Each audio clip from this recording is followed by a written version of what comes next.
Aujourd'hui, je vous parle de Georges Danton, le Dupont-Moretti de la Révolution. Bon, là, on a affaire à un beau bébé. Enfin, beau bébé, on se comprend, parce que qu'est-ce que c'est ça? Regardez-moi cette figure d'angoisse. Bon, alors, le début de sa vie, on s'en bat les couilles, on va passer directement aux parties croustillantes. Déjà, c'est un des membres fondateurs du club des Cordeliers, une des factions révolutionnaires les plus radicales. C'est eux qui vont faire pression pour assassiner le roi et aussi être des gros suceurs de la terreur. Et notre ami Danton, avec son groupe, il va orienter la révolution pour la pousser vers toujours plus de massacres et de répression.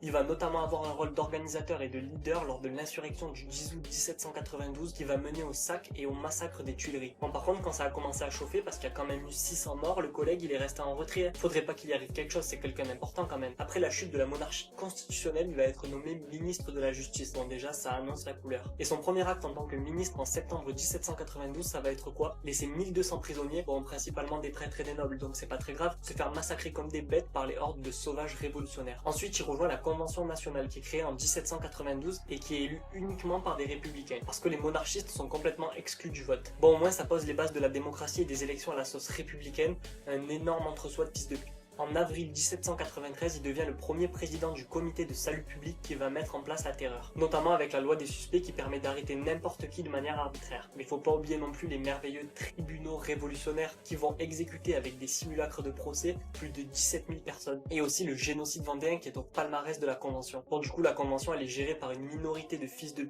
dont Robespierre qui va pas hésiter à s'en servir pour éliminer tous ses adversaires, même au sein de la Révolution, notamment les Girondins qui sont des révolutionnaires trop modérés pour lui. Bon, et comme quand on fait de la merde, le vent finit par tourner, en juillet 1793, Danton est écarté du comité de salut public et perd peu à peu de son influence. Puis en mars 1793, il est arrêté avec ses partisans, les dantonistes, pour motif de trahison et de corruption. La réalité, c'est qu'il pense que suite aux victoires militaires des révolutionnaires, on peut un petit peu calmer les massacres, mais c'est pas du goût de son ancien frérot Robespierre qui a pris goût à la dictature. Danton, il est confiant et il décide de pas s'enfuir, il pense qu'ils auront pas les couilles de venir l'arrêter. Bon, la réalité, c'est aussi que c'est un gros porc et qu'il a pas de cardio, mais malheureusement pour lui, on va quand même venir l'arrêter, et entre le 3 et le 5 avril, il va être jugé par un tribunal révolutionnaire lors d'un procès truqué avec de fausses preuves. Même ses potes francs-maçons qui infestent déjà la justice ne se mouilleront pas pour lui, et il va être guillotiné comme la grosse merde qu'il est le 5 avril 1794. Le mec se mange un énorme retour de flamme, comme quoi la justice républicaine peut aller très vite quand ça l'arrange. Bon, et comme le collègue c'est un petit bout en train, il aurait déclaré au bourreau: